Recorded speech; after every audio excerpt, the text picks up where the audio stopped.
developer would hide something.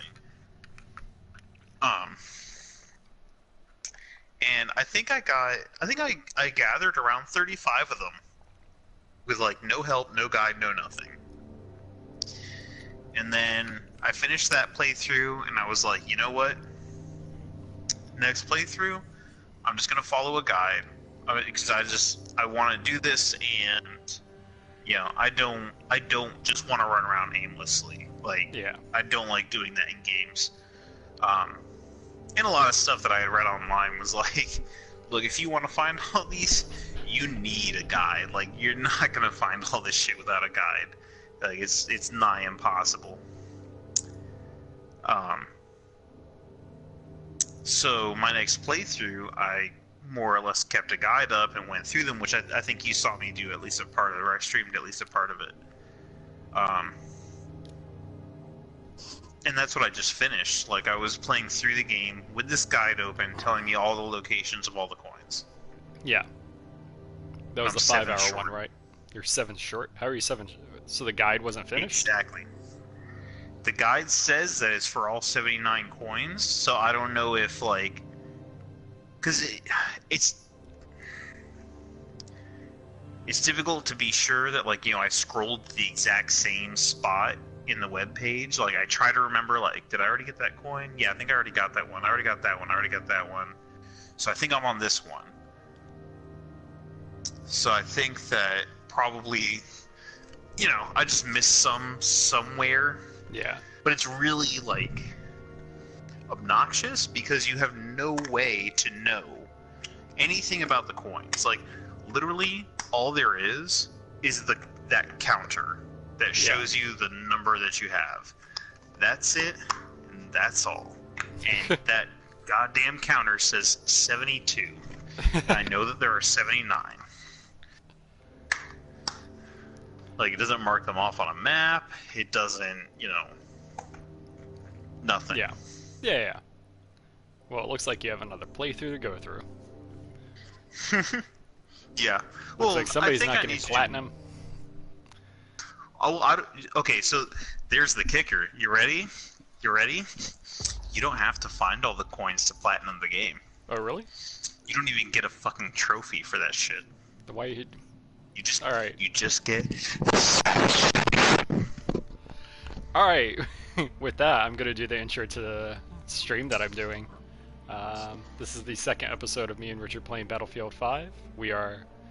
Oh, I'm calling us Polygamers. I was told that polygamy is not very appropriate for who we are because we're both in, serious relationships, not serious monogamous relationships for quite a while. I thought that was like the joke, though. Is that like it's you and me, and we're playing Battlefield 5 against see, the thing all is, of our wives? I was like, oh yeah, like polygamy. Because it's a 64-player game, and we have so many wives. See what it is that... So many. Jesus Christ, you were not even letting me finish. See, like, I was like, oh, polygamy, like, when you're in a polygamous relationship, it just means that, like, the people in the relationship are polygamous. Apparently, the polygamous is only the person that's with multiple partners, so... Yes. I was told that I'm not a polygamist. I'm just a cuck. Yeah, pretty much. It's a joke. So, I think specifically, if memory serves me correctly, polygamy is specifically one man with multiple wives. Yeah, like, well, let me correct you one for woman with multiple husbands. No. We live in like the year 2019. A woman can be a polygamist. It's feminism. Women can be anything that they want. So don't try to put them down and say that they can't be a polygamist because there's a separate word for it. I think feminism is a crazy thing. It's a brand new world. Stop putting women down. Women can be polygamists. They can be whatever they want. All right, but so new name. We are still Polygamers. Spelled P-O-L-I. P-O-L-I stands for plain online like incels.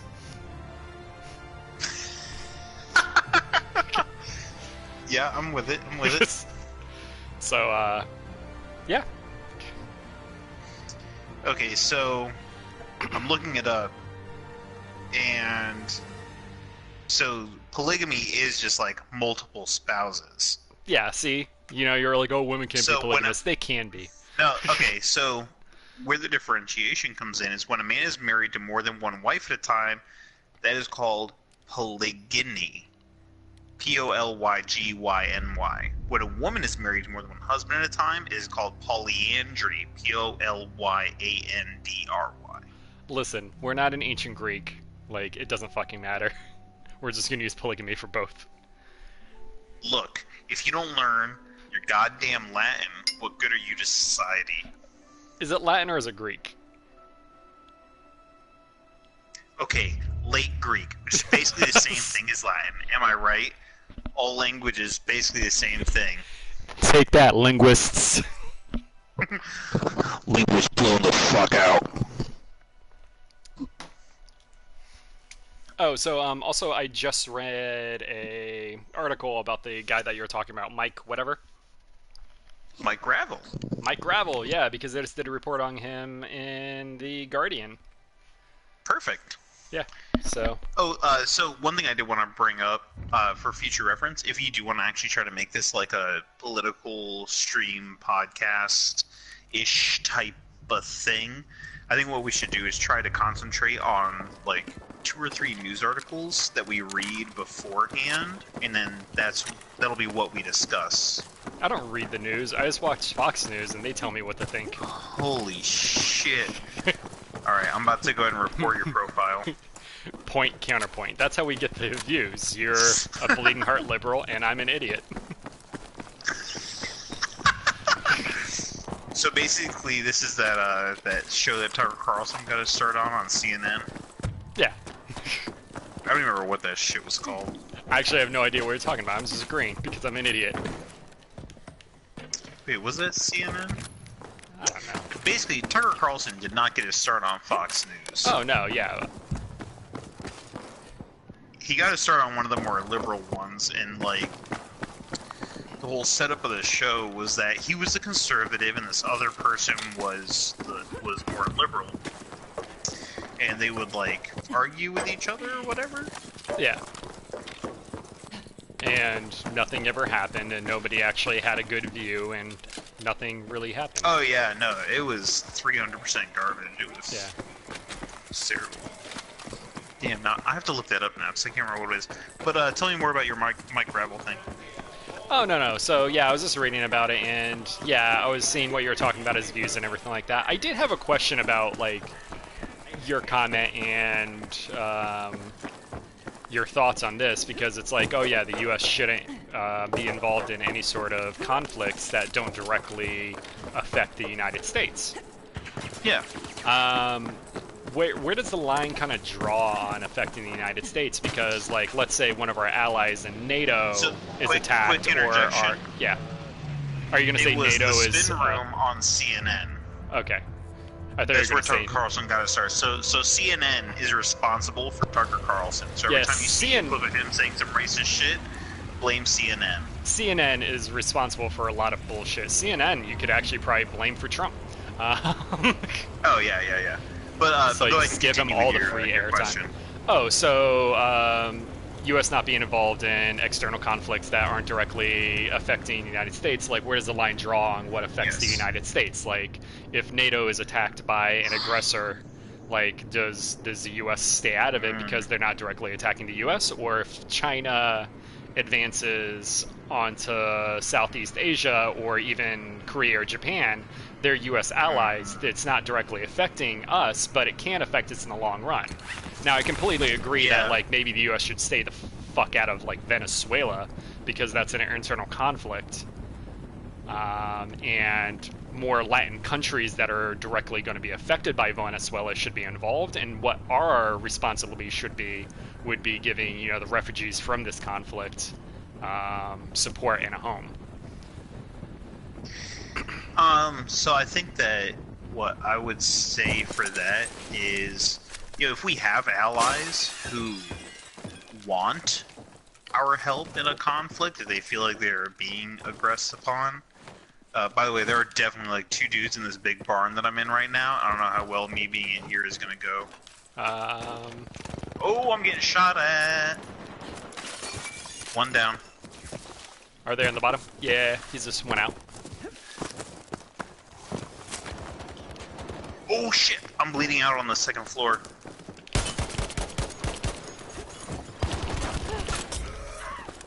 You got him? Yeah. That's both of them knocked. Go ahead and revive me. There you are. They should be both knocked down now. Yeah, they are. They're done.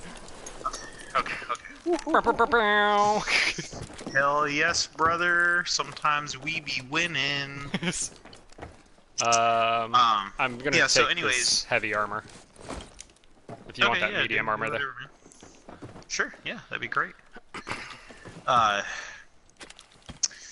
So yeah, I mean, like, I understand the importance of, you know, having allies and helping our allies out and stuff like that. So, like, I understand what you're saying, and I do think that when two countries form an alliance, like, you know, yeah, there's. It sounds like you're giving me the like birds and the bees talk. I'm not trying to. I don't mean to come off that way. I promise. No, I know you're not. It's just like when two countries love each other very much.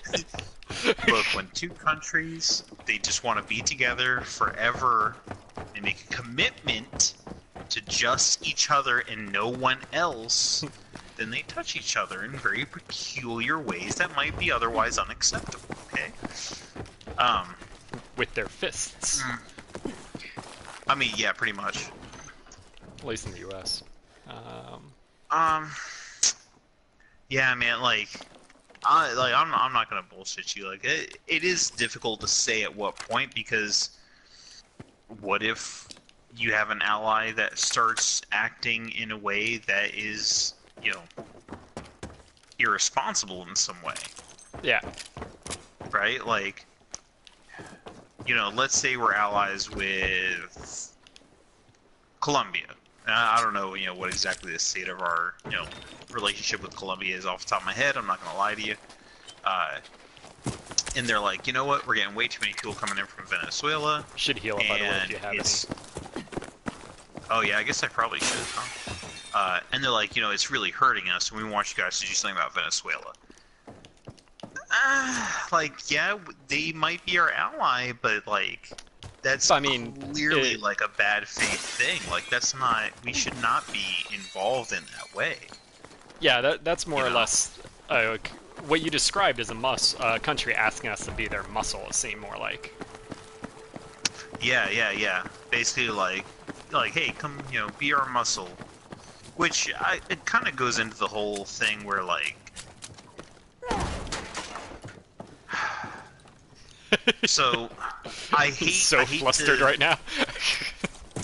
Well, I'm not flustered. This is a very nuanced issue. Yeah. Because I mean, politics are nuanced. You wanted to do this.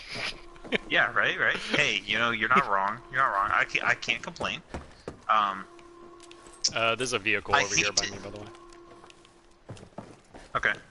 I hate to advocate for any country to build up their military beyond what it is, because I think that as a planet, it's like, why? Why, dude? Like, we really have no reason to fight each other. Like, this is really, really stupid. Yeah. So I hate to be like, well, this country should build up its military. But ideally, you know, you know, none of our allies should be asking us to do anything for them. Like, they have beef with someone, if they have a problem, they should be able to handle it themselves. Yeah, we should probably get going. Yeah, I'm with that. I'm on my way to that vehicle. And I think that is one thing that I have heard. Can I get in, please? There we go. That I've heard Trump talk about previously, that I was like, alright, well, I mean, he's not wrong. He's talked about our allies, you know, the very small percentage of GDP that they actually spend on their military compared to us. But I think that where he got that, he was on something but got the take wrong in general, was that he just wanted them to increase their spending, where I think it would be more prudent if we were to decrease ours. And I think it would be better if just all across the board, just literally every country, everywhere, decrease the amount that they spend on their militaries. Like, if we could just see, like, a kind of globalized demilitarization, I think that would be good for everyone. Like, if two countries want to, beef with each other, like, cool, man, put your two best warriors in a ring and have them, wrestle it out Greco-Roman style. Like, don't send a bunch of fucking kids to die for your ideological bullshit. I do really like the fact that we're having this conversation while we play a game based on World War II. Oh, yeah. Hey, don't get me grenade. wrong. Did you just throw that grenade? No. I definitely did not throw that grenade. Up, I'm down, right outside. Were you just in there, like, fucking looting? Oh, shit.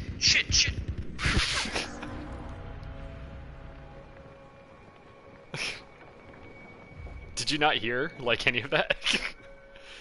So, you said something about a grenade, and then, like, the grenade went off, and I was like, oh, shit. And I was like, let me grab this rifle ammo. And then you were like, well, I'm down outside. But you just said you were down, you didn't say that you were, like, still being attacked or anything like that. So I was like, let me try to, like, hide and, like, bait these people in or something. And that guy came in and just totally wrecked me. They knew exactly where they were. They were flanking. I jumped out the window and they were both there trying to flank us after they threw the grenades on one side. No, I mean, I get what you mean. Like, obviously, demilitarization across the entire globe is, like, the best bet. And, I mean, that's honestly not going to happen while... Nope. Not in our lifetime. Yeah, I mean, especially when you consider the United States still gets a massive amount of their GDP just from being, a supplier of arms, aren't we? Oh, yeah. Oh, for sure. Yeah. And to super shitty countries like Saudi Arabia. Yeah. Okay, so Saudi Arabia itself is not inherently a shitty company, but as far as, like, human rights violations and shit like that, it's not good, and it's not someone that we should be selling stuff to. Yeah, if we ever call a country shitty, we're talking about the government itself, not the people. Yes, yeah, for sure. Because, I mean, like, I might call America shitty. I don't think all Americans are shitty. Yeah, definitely. And, like, so also to clarify, when I say, like, we shouldn't be selling stuff to, I specifically am referring to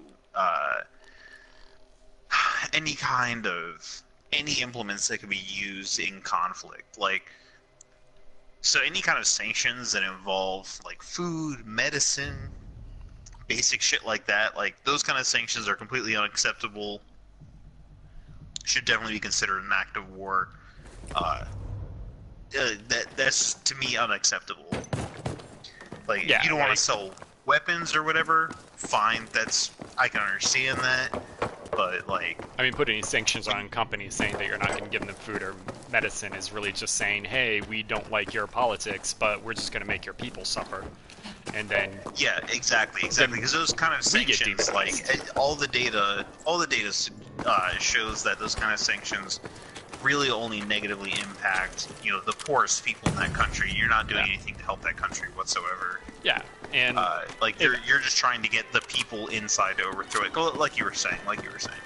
Yeah, like, it demonizes us more than anything else. Like, I mean, we give sanctions to North Korea. Sure. The media in North Korea is controlled by North Korea. They're not going to say, oh, these sanctions are caused because, Kim Jong-un is being a dickhead.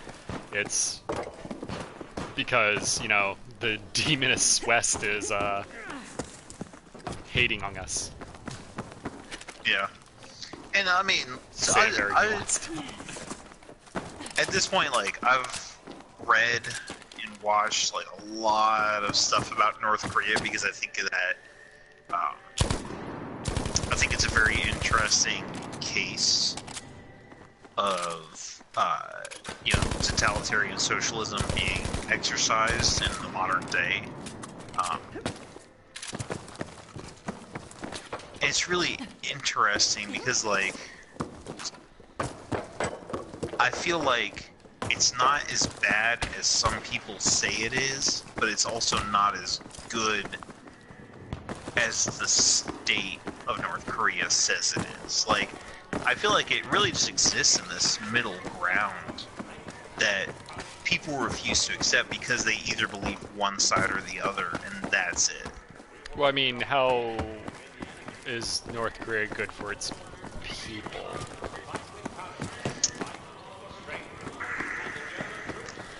So and that's where that's where the tempered side of the good comes in, because like, so from a lot of the stuff that I've read and seen, specifically from like kind of like quote unquote guerrilla journalism of like people infiltrating North Korea or creating contacts inside of North Korea, is that basically like if you live in Pyongyang or the surrounding districts, your life is not bad, not any worse than like, you know, a middle class or poor person in a major city in the United States.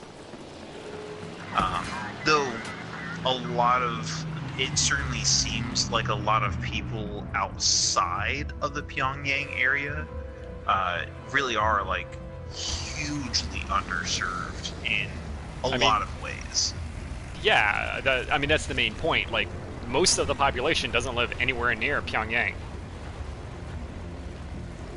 Like, it's I mean it's that makes sense. it's basically the same concept. Do you know the numbers, just out of curiosity? Off the top of my head, I don't, but that should be Okay, easy I'm to gonna find. look them up. Actually, I'll look it up. There's the North Korea population. I'll look up the Pyongyang population. You said you're looking up Pyongyang? No, I'm looking up both. Oh, okay.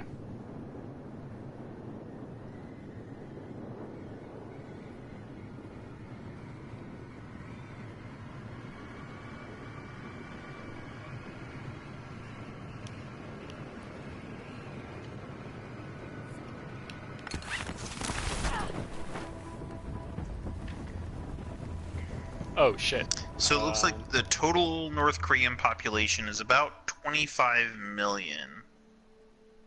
And Pyongyang is 3 million. Yeah, a little over 3. Yep. Yeah. I just realized I had started a game as solos. That's how you really feel, huh? That's how it happens when I express my political views about North Korea. I get excluded from duos. When you defend North Korea. Fucking canceled. Yeah, so I mean, and even when you consider, I don't know, but how much of that is the state trying to put up a very particular front, which I think we all know that they do, with the way that, you know, any tourists are very strictly controlled and guided, and how much of that is just the inability I sent a squad invite back to you. to extend the same what's what I'm looking for, services and functions that are extended to citizens of Pyongyang to the surrounding areas. Like, can we ask ourselves, if Korea didn't have all the sanctions that they have on them and they had the financial capability, would everyone in North Korea live the way the people in Pyongyang live? Yeah, we can definitely say that they wouldn't. Because prior to the sanctions that were placed on them through the Obama administration, during not the previous South Korean president, but the one prior to that, the one that killed himself. It was, I believe, it was called the Golden Era, where it was like this entire opportunity and trying to advance the relationships between the two countries, which just ended up in complete failure because North Korea just wanted more, but they weren't actually helping their people at all. This was before Kim Jong-un. This was during Kim Jong-il.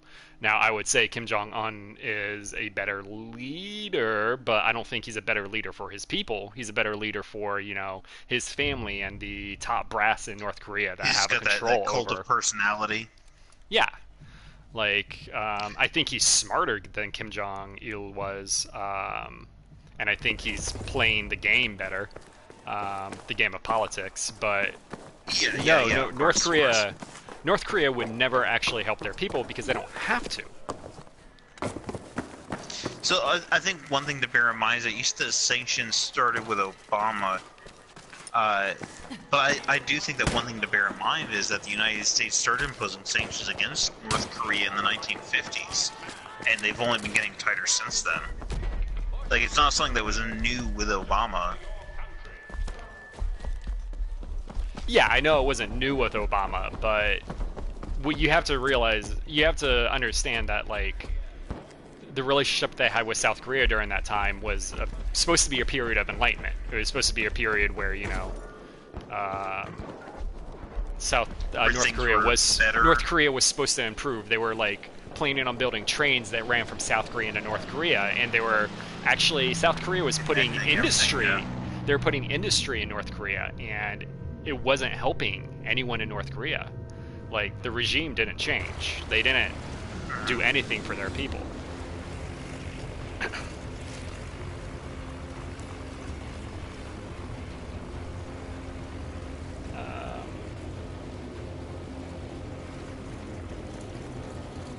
Let me see if I can find.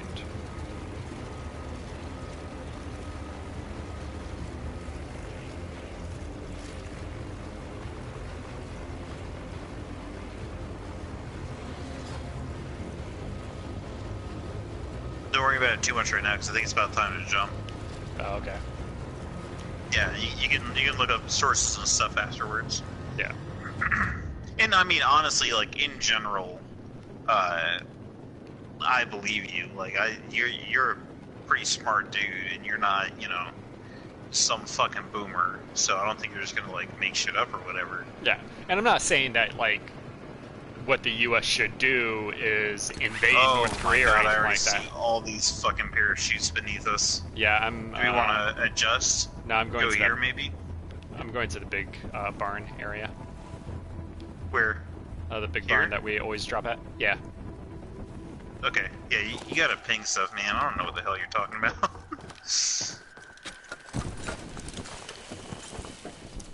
Alright, so you go there. I'm gonna go to this blue house.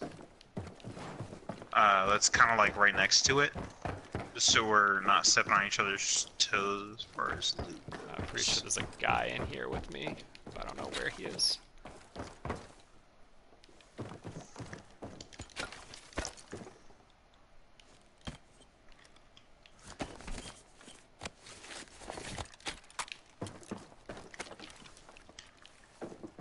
You said there's a guy somewhere in there with you. Yeah, there's a door open that I didn't open. Okay. And all I can find coming is into the barn. Okay. He might have just left when I landed next to him.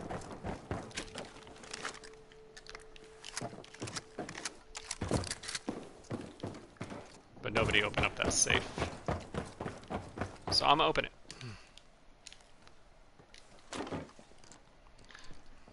Okay, I'm like right above you, kind of watching you. Okay. Well, actually, I'm really watching the door that's behind you. Yeah.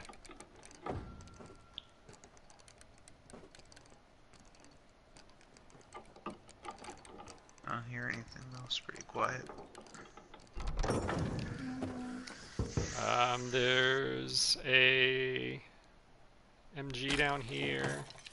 Do you want to grab this armor? I already have level 2 armor. Oh. Okay, I'll grab the level 3 armor. Yeah, go for it.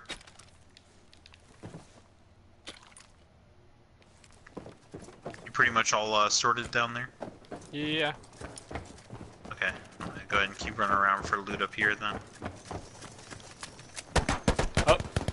Oh. Over here. Where's that at? Where's that at? Where are you? I don't know where you are. I just pinged where they were coming from. Oh, okay, I see.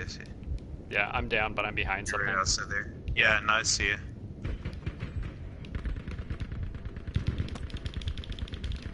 He's down, he's right next to... Yep. There's another guy. Damn it. The other guy got me. Yeah, I was trying to stab him. Yeah, I had to reload. I finished out my clip on the first guy. Yeah, that was my bad. I didn't do very good. That's fine. Quit with squad. No worries.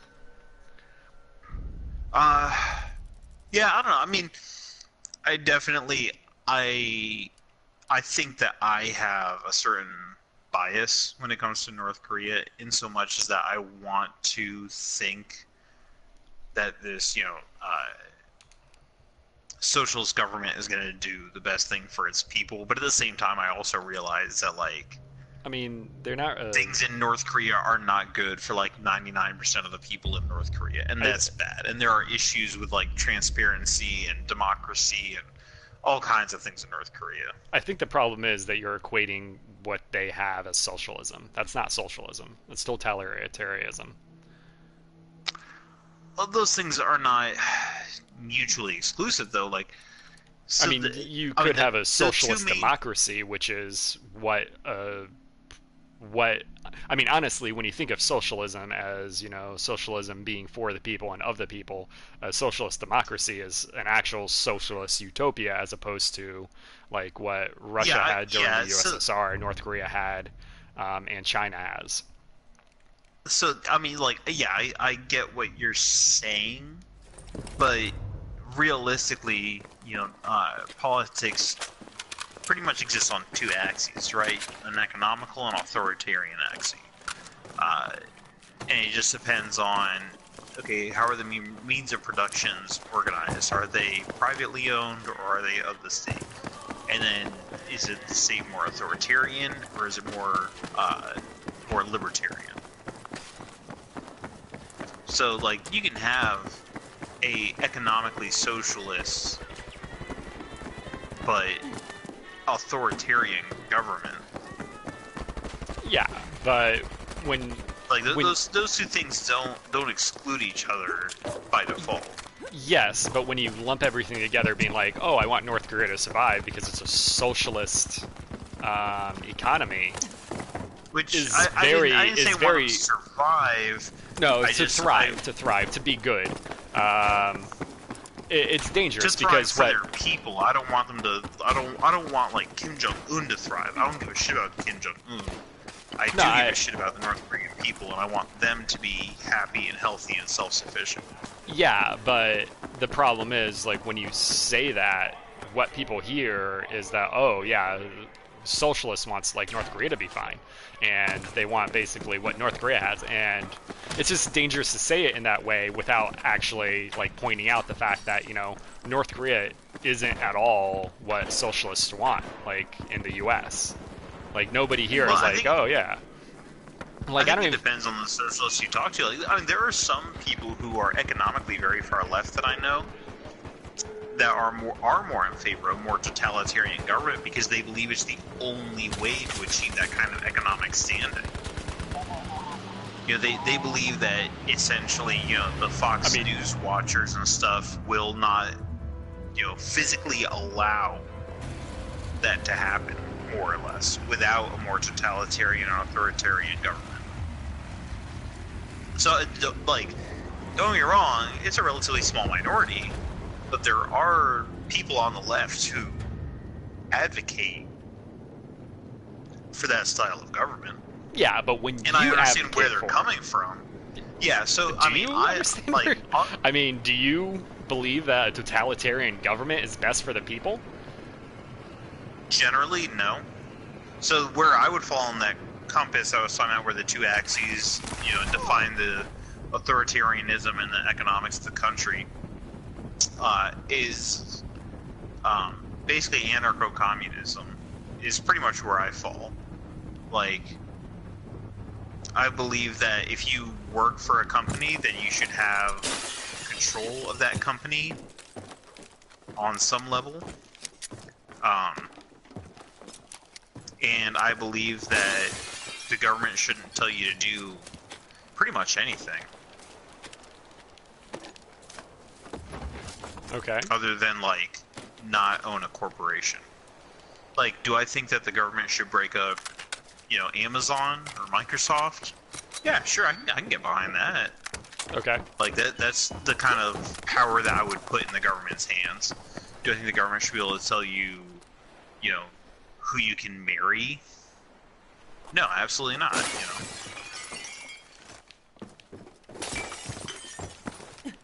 So, but you.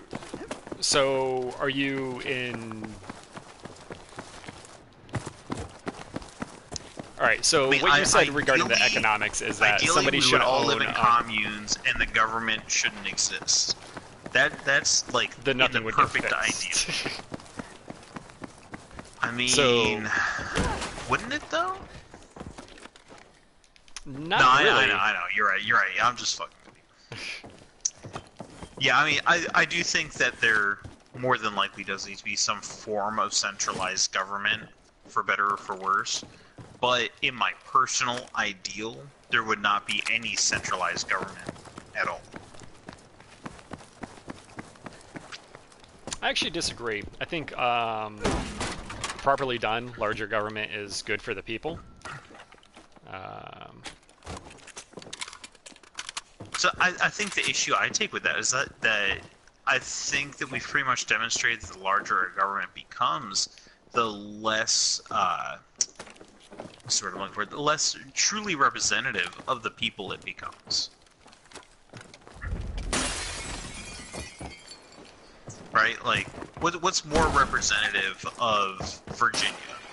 The federal government or the government of Virginia? The federal government. Mierda. You are kind of like. All right, so majority of Virginia is housed in Northern Virginia. Very true. The majority of Northern Virginia is very liberally democratic. I mean, yeah, but okay, so And so the Virginian being politically state aligned with gov- Democrats does not mean that a democratic government has your best interests in mind. No, I completely agree with that. But if Virginia was completely governed, or my life was completely governed by the Virginia state, then it wouldn't be good. Why do you think that? Majority of Virginia is run by conservative Republicans. Are you talking Social majority and economic. population or majority as far as geography goes, though? As far as geography goes. So Okay, the so state that- legislation so that's an entirely different issue then, right? Because, you know, one person should count for one vote, and if the majority of the people in Virginia are in Northern Virginia and have, you know, the issues that Northern Virginians have in mind, then theoretically that's what should be, you know, majorly represented in the state legislature. but it isn't. It isn't, and I recognize that, and I see I know where you're coming from. Yeah. But we're talking about, you know, what our ideals are, right? Yeah. So ideally, you would be able to have that. Though at the same time, I do recognize why that is not currently the status quo, and why you understand that being an issue. Yeah, I gotta be, 1 second, I need to drop some ammo. I got a V20 rocket. Yeah, I hope you like fucking machine guns, because that's like all that is. Yeah, if you got rifle ammo, like I'm maining a rifle right now. I got a rifle and an SMG, so. I have shotgun Oh, and SMG ammo. That shit. Yeah. Well, I dropped some rifle ammo. It's on the ground there. Yeah, I already picked it up. No, there's 19 bullets there, still on the ground. Or I guess you're full up. Yeah, I'm max, I think. Yeah, I'm max. I can't take any more. I thought I picked up. Oh yeah, there it is. Let me drop that, and let me swap that to there. All right. Yeah, like I understand what you're saying, and we suffer from similar issues at the federal level right now, right? Because of the way the electoral college works, because of the way the Senate works. Which I believe the Senate is a major problem in. Oh, I hear boom boom. Yeah. In my issues with the federal government go ahead. is the Senate, and it's basically the fact that it's You're gunfire to our right. It's not representative of the majority, and I know that's kind of like the point of it and everything like that. Yeah, but I mean, we should be advocating for minorities, period. Like, just as, you know, socially conscious individuals. Like, we shouldn't be surrendering power to minorities, but we should be advocating for minorities, if that makes sense. I know what you're saying, and I get it, but probably comes off like really bad. No, it's just it's the usage of surrendering power to minorities isn't a term I would use. Like, yeah, so I'm assuming I'm probably, that you like. Let's clarify when you say minority. Let me. There's a tank right over there. Like a active one that's coming at us? Yeah, it's a Panzer IV. I think it saw me. Bet I got some fucking rockets for its ass. Oh yeah. That's a hit. So by minorities, I mean the people who, you know, don't believe that transsexual people exist, the people who think that homosexuals shouldn't be allowed to get married. Like, that's what I'm talking about. I'm talking about social minorities. I'm not talking about racial minorities. Yeah. When I say that. Yeah, that's what's one I wanted to clarify. And I figured that's what you meant, but I figure it'd be. Yeah, like I said, I'm really bad at like wording stuff and everything. Damn, this tank is on the run and I cannot get him. I think there's only one person in it.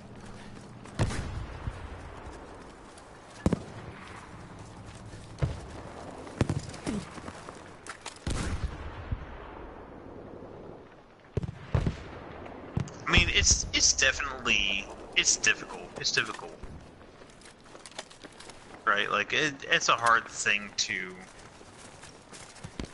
balance. Is like where, yeah, they're shooting at me. He's like, where do you say like, okay, we need to? Do you see them? Would you be able to ping them? I can try. I couldn't see. Oh, there's definitely someone like right up there on the horizon, but they're literally about to be engulfed by the fire. So I don't know why they're trying to mess with someone right now. Like, you think they'd just be trying to keep their head down?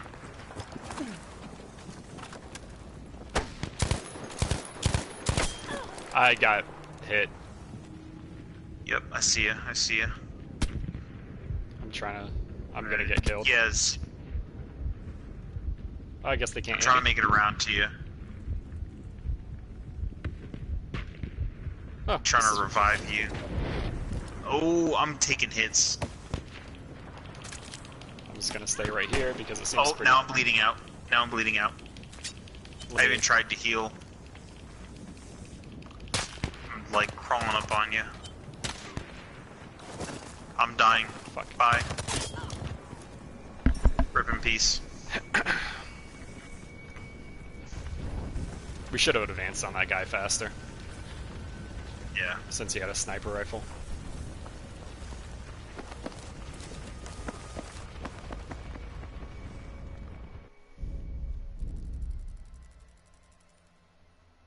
Yeah, I mean, like, I understand the need for some minorities to be represented, but I don't think that minority is the most rural parts of our country. I think that's probably a better way to put it. Yeah.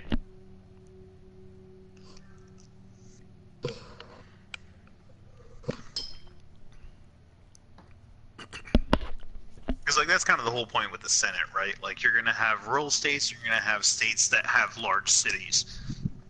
And I think that when they set up the Senate, the issue they were worried about was that the issues facing large cities and the issues facing more rural communities would not be the same. and they wanted to set some sort of an equalizer there to make sure that no one got like pushed out, so to speak. Yeah. But in our modern age, that's just not really the issue per se. I mean, I think one of the larger issues facing our modern age in that regard, like obviously people that live in rural areas are going to have different problems that live in cities, and I completely agree with that. And I don't think that the issue is with their voices being represented. I think it's more of an issue with the falsehoods that are being portrayed to them as being truths that are causing problems. Like, I mean, I know most of these small communities are not really going to have, like, okay. How should I say this?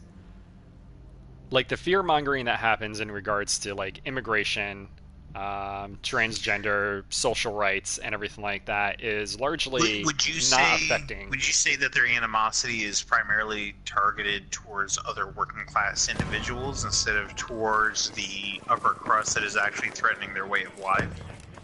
I mean, you definitely led that question, but yes. Oh yeah, well no, I mean, I was trying to like help you get to where I thought you were already trying to get to. Like, yeah, I mean, it is definitely there. Like I didn't mean it as a leading question. I meant it more as like an outright suggestion of like, is this what you're trying to say? I mean, yeah, essentially, it's class warfare. It's us against them, us being you, them being minorities. See, I would be very hesitant to call that class warfare, because I think proper class warfare would actually be beneficial for the United States. I think the issue is that we have an upper class that does the best it can to ensure that lower and middle class individuals stay in contempt with each other over petty differences like race, sexuality, gender expression, etc., as opposed to saying like, wait, no, actually, you're the reason I'm having a bad fucking time, Jeff Bezos, so let me put your fucking head in the guillotine and barbecue your intestines. Yeah, and I guess like class warfare was the wrong term to use, but I mean, in a way, it's class warfare. It's a certain class leading a lower or less informed class in a direction that is less beneficial to them. Yeah, I can see that. It's a form of class warfare of the rich attacking the poor by turning us against each other. Yeah. I mean, that's a stretch. I know that's a stretch as I said it. I don't know if I would call it a stretch. No, I meant a stretch as like how I was wording it. Oh, okay. Oh, I already see one parachute beneath us. I do want to be clear that when I say the poor, I don't necessarily mean like people who are actively living in poverty. Like, I'm talking about, pretty much everyone who's not Jeff Bezos or Bill Gates, etc. Yeah. I mean, even like... Oh, I'm trying to stab this guy. I'm bleeding out. I'm kind of try to head over there. See if you can not die. Yeah, I'm going to do my best, but yeah, I got shotgun. I'm down. Alright, I'll try to make this quick. I made that quick. Yeah, I mean, like... Were there two of them or just one? Only one that I saw. I mean, the other one might be hiding somewhere, but he didn't make himself known to me. But yeah, so like when I say the poor, what I really mean is the proletariat, the common working person. Yeah, anyone that makes less than $100,000 a year. Pretty much, yeah. At this point. Yeah, that's you. Yeah, that was me. Now it's just an empty husk. Yo, do you think this guy is like when we were trying to play duos and squads, he's just trying to play solo and duos? Maybe. Thinks he's hard. I'm hard. I'm cool.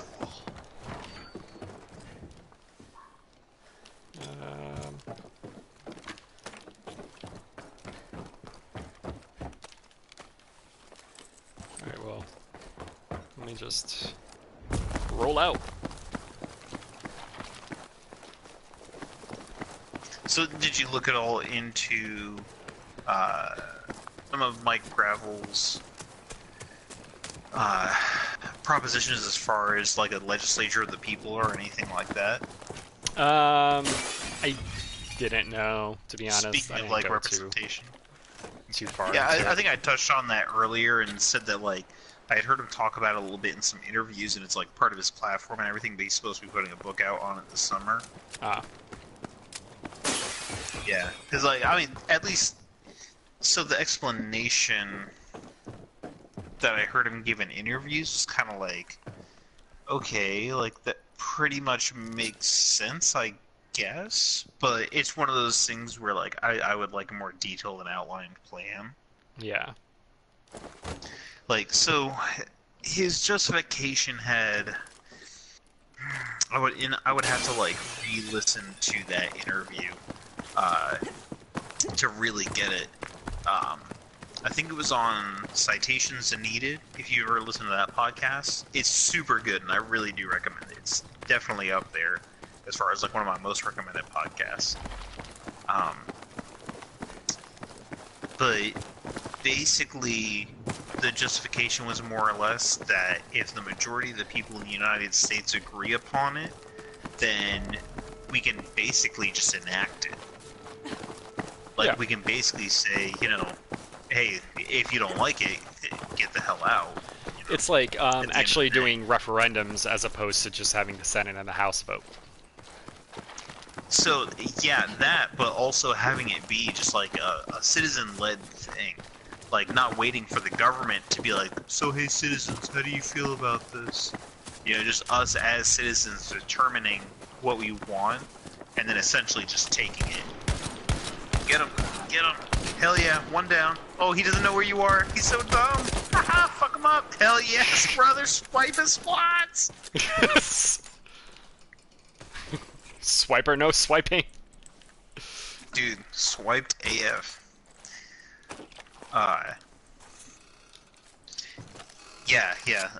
So yeah, I'm pretty sure it was on Citations Needed. And I can send you the exact episode if you'd like. But in general, like I recommend listening to Citations Needed. Do you just not listen to any podcasts at all? Like, don't you have a pretty substantial commute? Yeah, I listen to music. I listen to music and read news. Wait, you actually like try to enjoy life? Yeah, I try. What's It's wrong hard with sometimes. you? Don't you wanna feel that existential dread I was talking about earlier?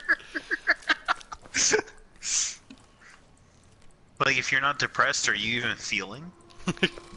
I'm depressed on my own already. I don't need anything else to make me depressed. Believe you me. Wowzers, big move. But yeah, I definitely feel like the whole Mike Gravel thing, all in all, is super interesting. And if nothing else, at a bare minimum, I highly support his pushing the Overton window left, because I think it definitely hasn't been dragged left. Dragged right. I should probably get moving, shouldn't I? Oh. You're breaking up a lot. I have no idea what you're saying. Oi, oi, oi. So I said, I definitely support Mike Gravel's mission of like trying to push the Overton window to the left. Yeah. Especially since I feel like in the past couple of years it's been pulled more to the right. Yeah.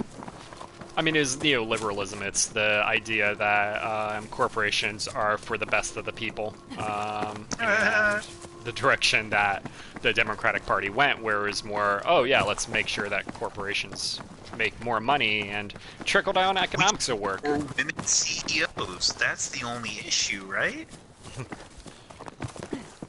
Look, if we just let trans people be in the military, then the military will be good, right? It'll never do war crimes. Trans people in it. I mean, it was. You're pointing out like, a lot of watching social people- issues that they went with, and not a lot of their economic.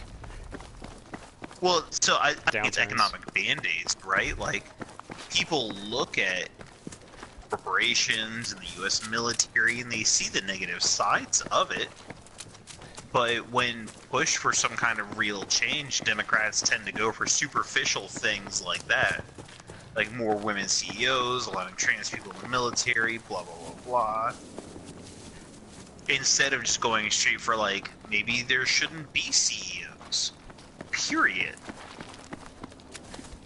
You know? Maybe we should vastly reduce the size of the U.S. military. Period. If not, you know, practically do away with it. But that's... I will say that I don't agree with there should be, like, no CEOs at all. I mean, there has to be somebody in charge of something and making decisions. You give the power to the... But do they have to be CEOs? Do they have to be CEOs? I mean, what are you suggesting? We change the name of it to something else? Here comes the new boss, same as the old boss? No, I mean, so, like I said, again, this is just an idealistic viewpoint and not necessarily realistic in the short term or anything like that. But realistically, the workers would control, you know, pretty much every aspect of a company. You know, there would be maybe a board of representatives elected by the workers, you know, in order to make more concise decisions. But there certainly wouldn't be, you know, a quote-unquote boss. The new boss would be elected by the workers' representative system. Okay.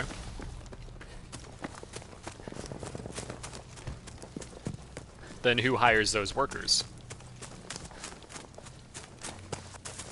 There would still be, you know, managers, like... Okay, so who hires those managers? The board hires those managers? Yes, the board hires those managers. Okay, how about that? so... Since I know it's where you're trying to get to. Yeah. Because essentially, like, you're talking about a small, independent government which isn't mandated by anything.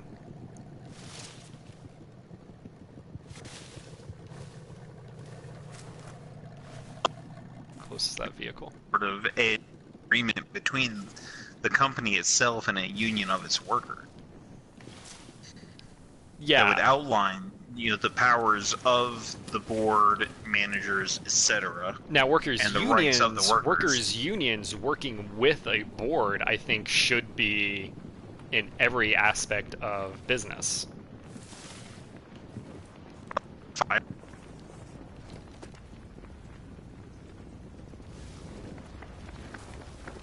Oh, I hear footsteps. They're running. Well, there they are. Get them! Get them! Fuck them up! Ooh! Ooh! It's getting hot. Fuck, fuck, fuck. Oh, and they both shoot at you?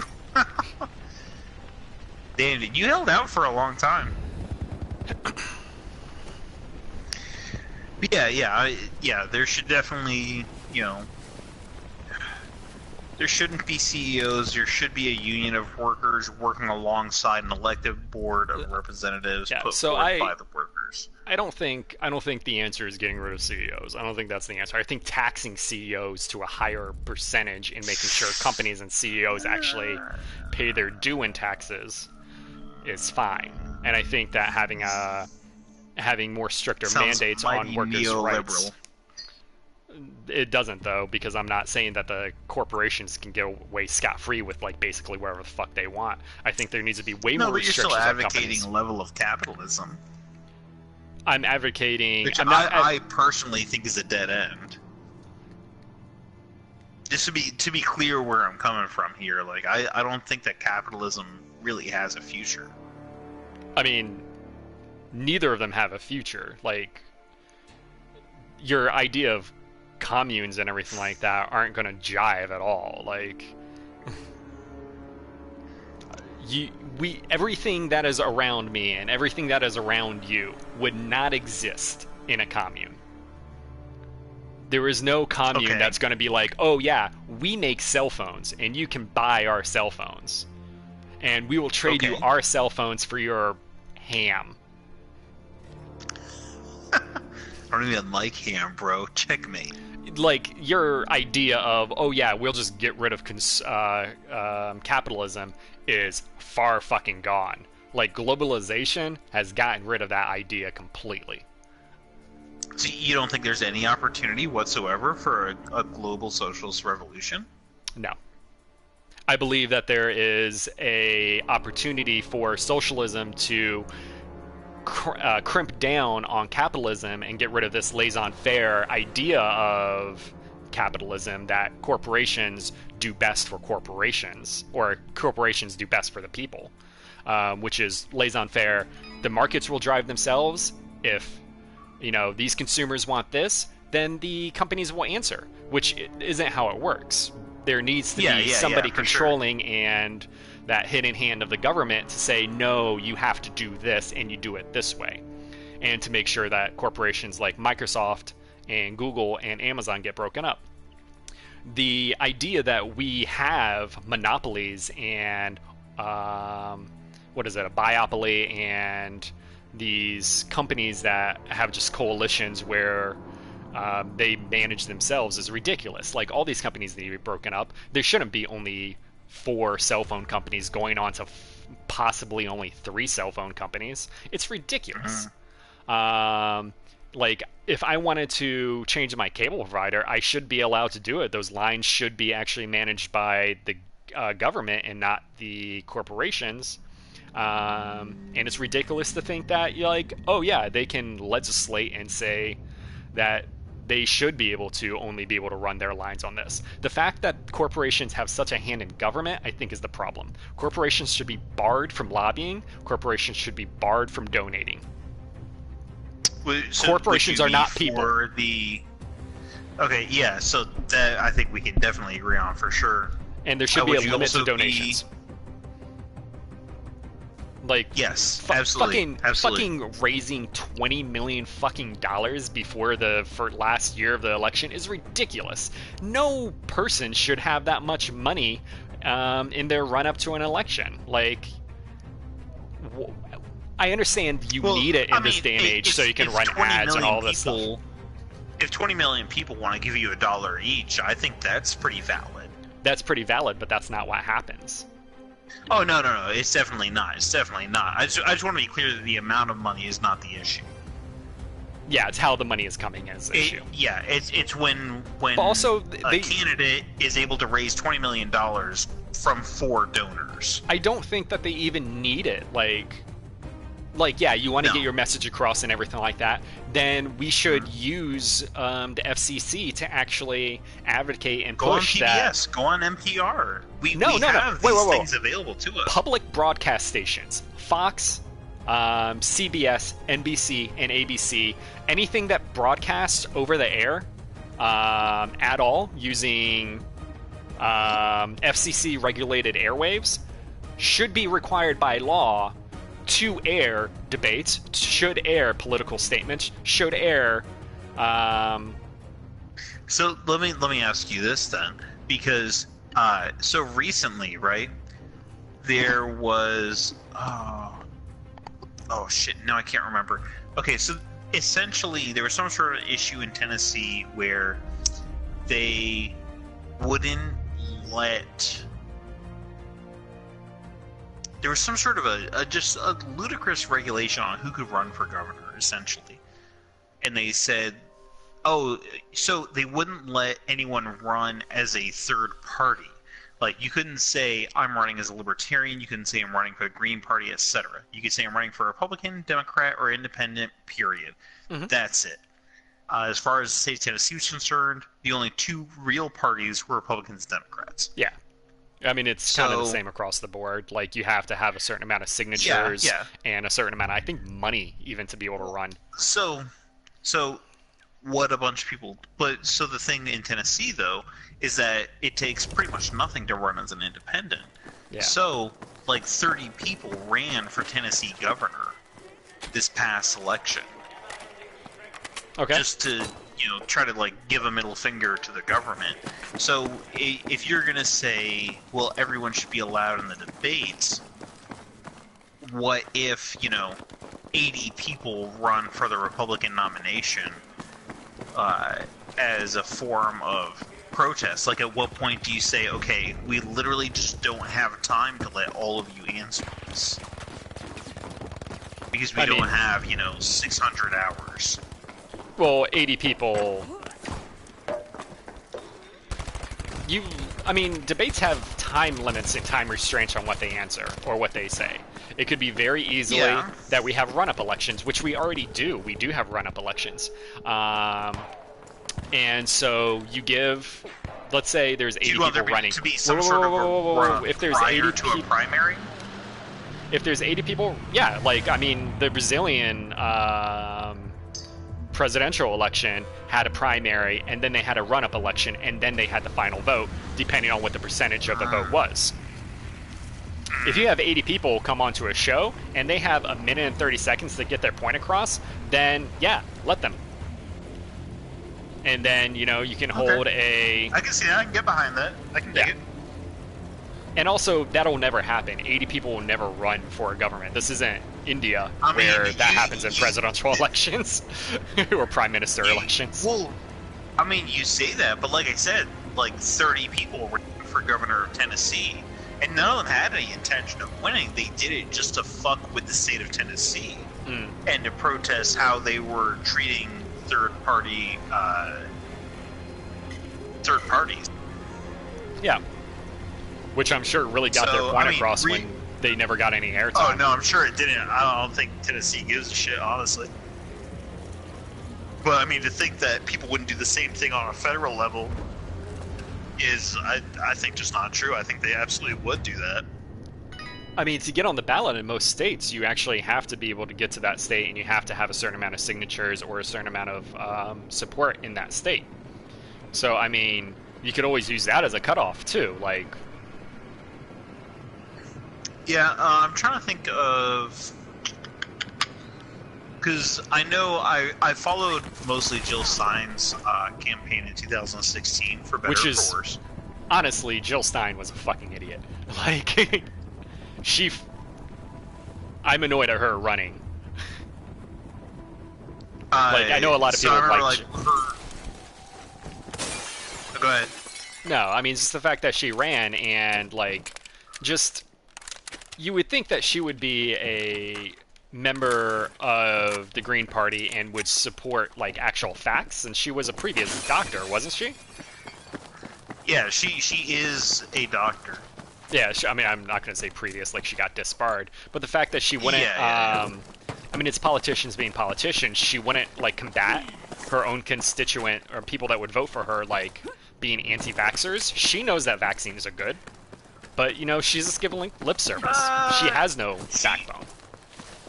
She retracted that forever ago. She's but she no still longer said it. Anti-vax. Yeah, I'm sure she isn't now that she's not running. What? No, this was way before 2016. This was in 2014 that she disavowed the whole anti-vaxxer movement. She said on the campaign trail, I think there needs to be more research into vaccines. That is dog whistling. That is saying, oh yeah, I know what you're saying. There's a problem with vaccines. So, I don't... Granted, I didn't watch a lot of, the debates and, stuff that was on TV about the election because of my situation and everything. Yeah. So I don't remember that specifically. But, yeah, if she said that, then, that's basically just as bad as saying, some anti-vaxxer bullshit, for sure. I agree with you.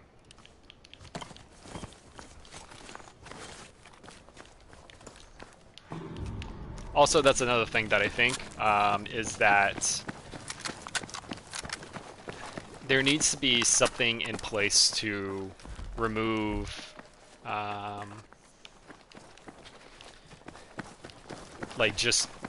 we're right next to our thing. Falsehoods just being perpetrated by people in power. Literally anything. If you're gonna run for government and you say something about, some anti-vaxxer bullshit, you just immediately disbarred from being able to pursue that? Sure. I think I'm stuck. Okay, there we go. I was in a box. Oh. If I fits, I sits. Hey, sit away, my guy. Yeah, I mean, at a minimum, I can understand where you're coming from on that, and at the very least, on a surface level, I agree. Though I do think, like with a lot of things, I do think that it's difficult. Oh, we're getting shot at. Ping. Simultaneously, I don't know. I didn't catch it. But I've got a strike flare. Yep. Broke his armor. Hell yeah. I'm about to artillery strike the fuck out of him too. Are you good? Where you at? I'm right here. I'm just sealing up. Okay.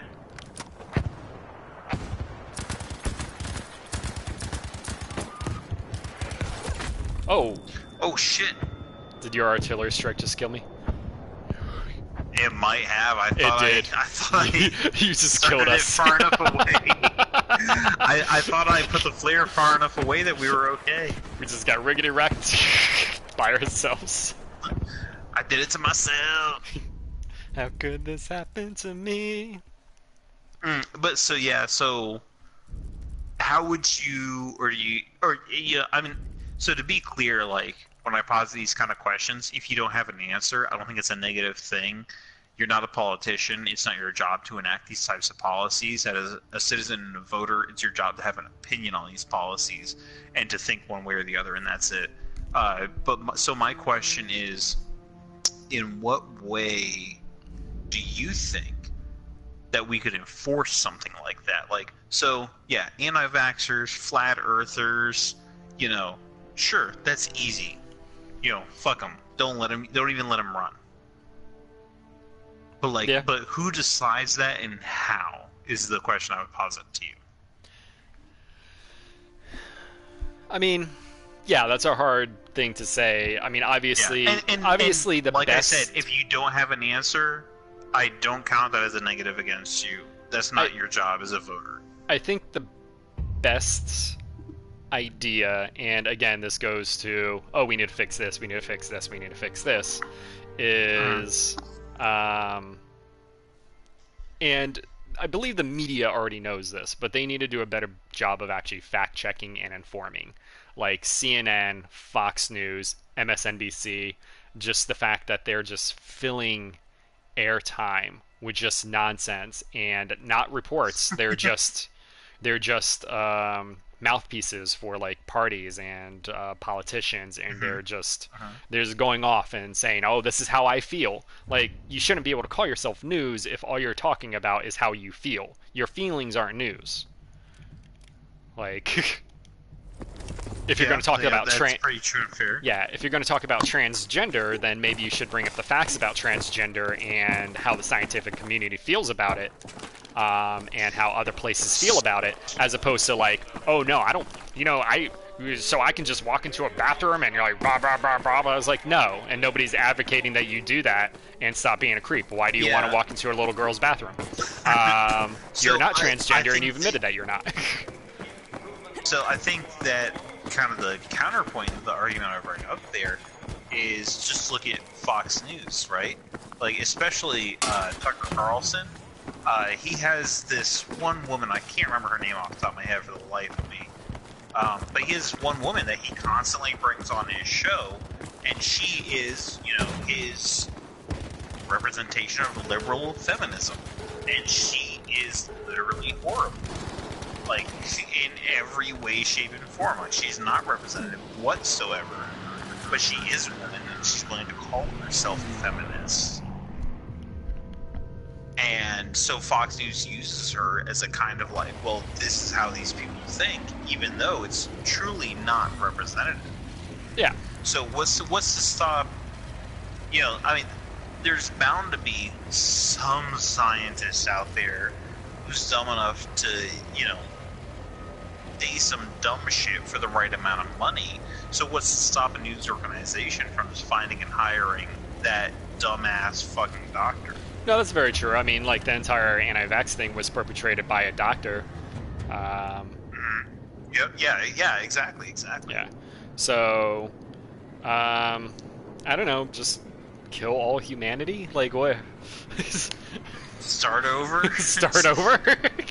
Cyanide? To start, my guy. Yeah, I mean that's really what it is.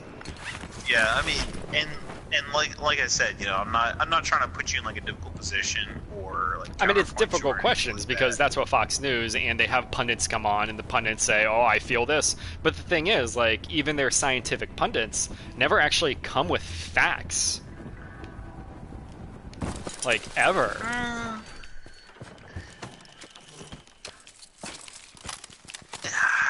I mean, it's arguable. Like, so I remember specifically there was one Tucker Carlson segment where he talked about this study. And he claimed that, according to the study, immigrants, or specifically illegal immigrants, commit crime at higher rates than native-born citizens.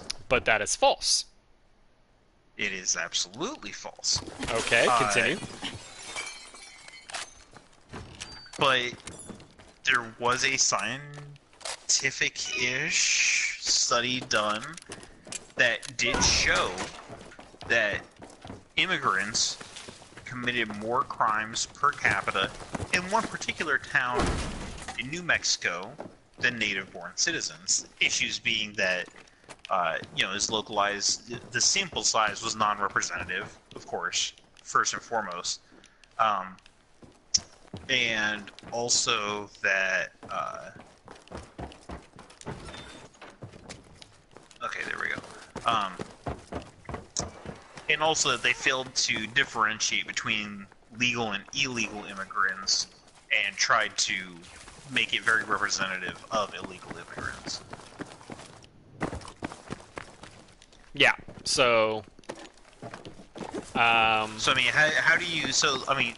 You just said a lot of. It's a widely disparaged scientific study with a lot of issues. But how do you say, okay, you're not allowed to use this scientific study? They can go ahead and use that. It's a study, but I think the study was from a think tank, wasn't it? It was, at the very least, it was from just a really fucking shitty scientist. But I don't have any info on it off the top of my head outside of that. So, you said a lot of things there that kind of basically counteracted what Tucker Carlson's, or was it Tucker Carlson you said? Yeah, it was a Tucker segment.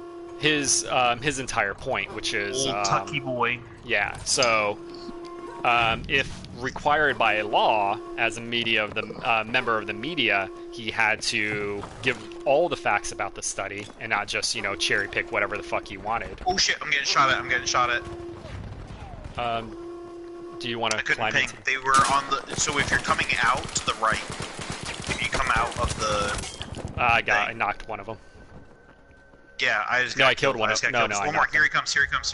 No, I already got knocked. Yeah. Shit. He was healing the one that I knocked, and yeah, some good old headshots they got on us. So if he would actually have to be required to like give the full facts, the fact that like it's a small sample size that is not, because scientific studies, to be a valid scientific study, has to reach has to have certain mandates of a sample size and everything like that. Yeah, it has to be statistically significant. Yeah. So if he was required to say that it wasn't significantly significant, if he was required to say that it included illegal immigrants and legal immigrants, and if he had to clearly say that this is representative of one town, not the entire country. But those are facts that a news anchor would have to say. Yeah. I mean, journalists do say that. Pundits don't. And that makes sense. But my question more to you is, who determines that? The government. Who determines what? just the government. Law. It's laws put in place by people that we elect, and that's a hard thing to do because right now we have such a shitty government. Okay. Yeah. And that's fine. Like I said, you don't have to. I'm not expecting like super specific on the nosy answers or anything. Yeah, This I kinda mean, stuff. I'm all in favor of large government. I think that the regulations that were put in place after the New Deal were very good for the people of the United States. I think after a few years and those policies and those regulations were torn down, and we've come to a point where corporations are now considered more people or more of a person than actual people, is where the problem lies. Like the fact that we just basically say, oh yeah, we're going to get rid of the Consumer Protection Bureau because that's not protecting consumers. That makes no sense. Yeah. Like, I mean, it's in its name what it does, and how are you to say that it doesn't protect consumers, which it definitely did. Or the Frank Dodd, what is it, the Dodd, what Act? Was it the Frank Dodd Act? No. Oh. You know what I'm talking about. I know what you're talking about. Yeah.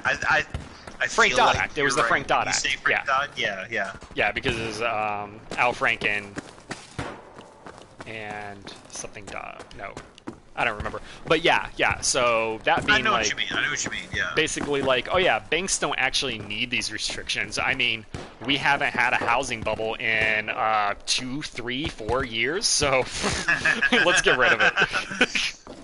Yeah. No problem. I also do believe that housing should be more regulated. Like in Northern Virginia, the median household income, I believe, is $65,000 a year. Okay. And removing houses from the equation, like obviously people are going to want to buy their mini mansions and live in certain areas, but I think having rent control readily more available and spread across and being more of just a generalized rule is a good idea. Like right now, the apartments by where I live, for a single bedroom cost about $18,000 a year. How much? $18,000 a month. $1,800 a month. $1,800 a month. Too many zeros. $1,800 a month. So that's about That's still really steep. It's not including utilities, as well as you have to pay for your parking. So that's close to $2K a month. It's unreasonable to think that people would be able to afford that with their salaries. Yeah. Where if we just regulate that a little bit more and saying that there's a cap to this, so per the square footage, you can only charge this much, would, start to regulate these housings, these apartments a little bit more. I don't think I've ever been there.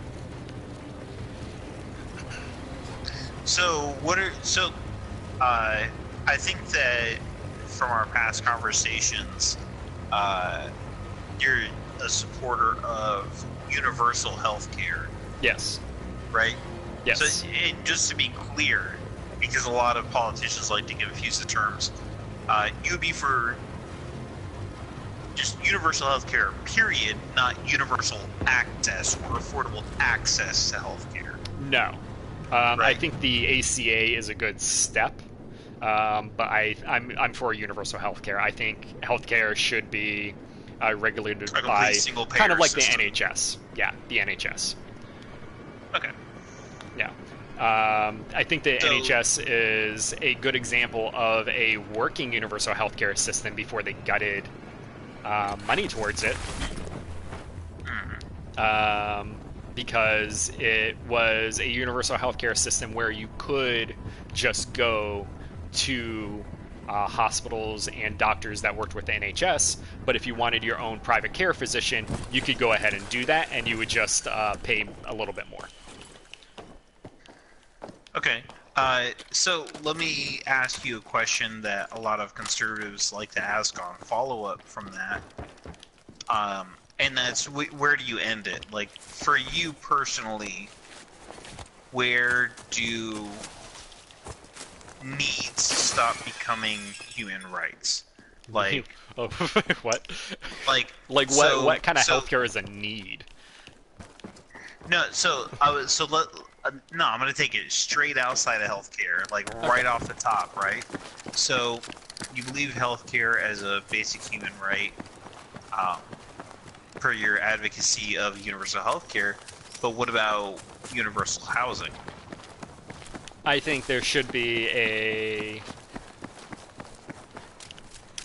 I don't think housing should be something that was accessible to everyone, and that's where I was kind of getting at the minimum square footage. And I do believe that having a minimum... You think with proper regulation that would just kind of fall into place, the housing thing? I don't think that it'll just fall out of place just as housing. I think that there'll still be an issue with people that are out of work not being able to find housing. They end up becoming desolate and on the streets. And again, in the U.S., we don't actually take care of our people. We expect our people to take care of our people, and it would fall on charities to be able to take care of them. But having a universal wage, I think, is a good idea. If you make under a certain amount of money, you get a social safety net, and you get this money that you can use for housing. In DC, they actually have that, where if you're homeless, you can apply to be able to get housing, and they'll just pay for your housing in an apartment complex while you get off your feet. I mean, you have some regulations that you have to do for it. You have to be actively looking for a job.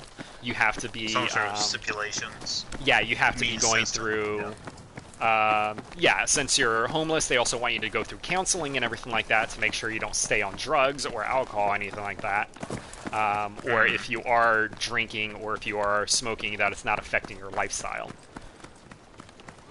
There's a car over here. Okay, so that's housing. How do you feel about access to food as a basic human right, and how we regulate that and means test that to citizens?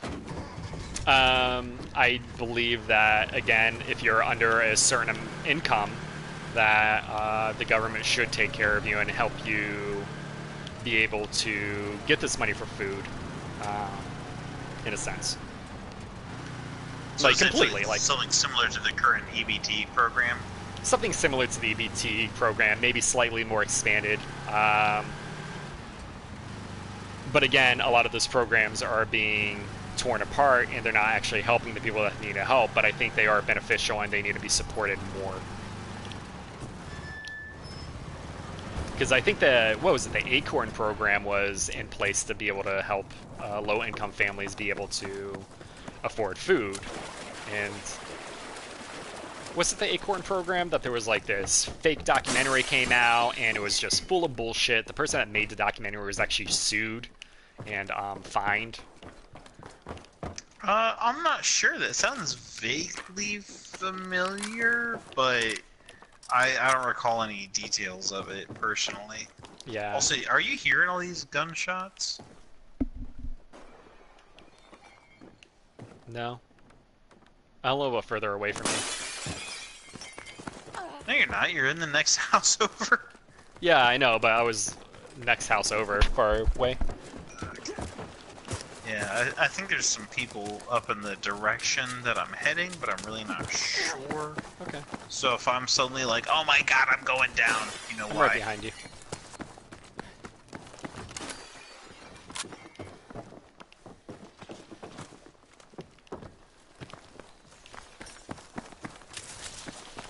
.32 alive.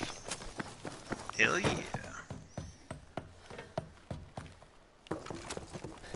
How are you doing, by the way?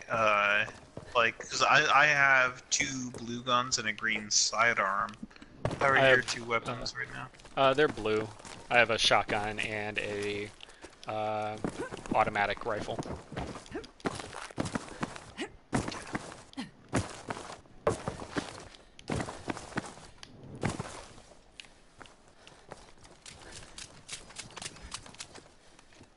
So you should probably find your replacement for that shotgun. It's a blue shotgun. Well, yeah, but shotguns are not the good most in this game. useful weapon in this game mode. Yeah. Yeah, pretty much. You're not wrong. Yeah, because I definitely shot like, I think 2 shots into that one guy that I killed, and I switched over to my rifle. You didn't give a shit. I think you're already in there. Yeah, there's just a couple of shotguns, some shotgun ammo. I mean, one of them is blue. Wait a minute. Where's our car? Somebody take our car? Oh no, never mind, it's in the water. I don't think so. I think it's in the water, yeah.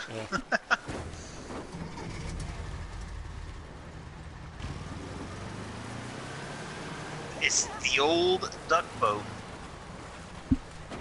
Duck boat in the morning, duck boat in the evening, duck boat at supper time. Duck boat at supper time. When your car is on the water, you can have duck boat anytime. How do you Right? Is that how that goes? Maybe.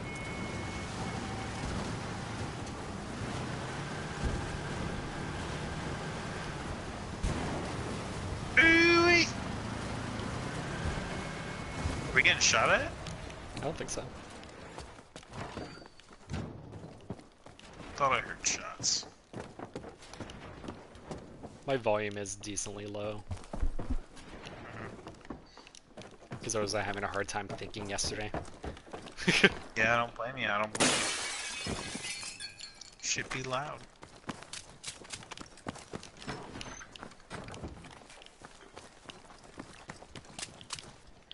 Oh, the propeller's still going on the boat? Hell yeah! Don't stop the rocket. I just Supply popped play. a supply drop over here. Okay. Yeah. At first I was like, oh shit! But no, I'm completely under the impression that the government should be completely... Oh, there's a purple MG here. Did you want it? Or I'm gonna take it. You can take it if you want to. I don't care. And Do then whatever pink you MG.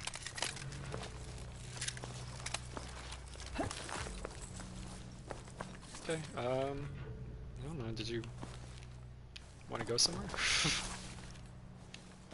We can go wherever you want. Hold on though. Let me make some changes. Okay. All right. Yep. I'm gonna get my inventory. Oh. Now we're getting shot at.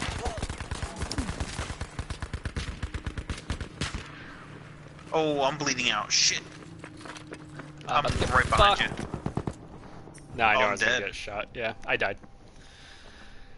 Ooh, yeah, he had that big armor too. For some reason that rifle that I picked up, I wasn't able to aim down the sights. So, yeah, it's weird. All right, I should actually probably call it there because I need to head up to the gym and not be fat. Okay, I can understand that. Yeah. I support it. So, the government should be for the people. It should not protect companies. Lobbyists shouldn't exist. Corporations shouldn't be able to donate money to the political firms. But at the end of the day, your core belief is still that we should be able to reform capitalism. Yeah, I believe that capitalism is able to be reformed. We should not have a laissez-faire idea of capitalism. It's never worked. It'll never work. And I don't know why people keep pushing it. Like, even... I mean, I took 3 courses in economics, and no course that I ever took in economics said that laissez-faire actually works. Ever. Okay. Yeah. Well, I think we established some good baselines in this conversation, and I think that it'll be good to take all those further the next time that we stream together. Yep. So next time we stream together, it'll be the 3rd episode of Poligamers, where we talk about something. We'll figure it out. Yeah. We'll figure it out. I don't know. Maybe we'll talk about. Don't make promises about the next episode. That's We'll a talk terrible idea. next episode. We'll talk about Doritos. That's all we're gonna talk about. We need to Hell yeah, dude, we need to I get got that some money. on We need to get that clearance. corporate What's money.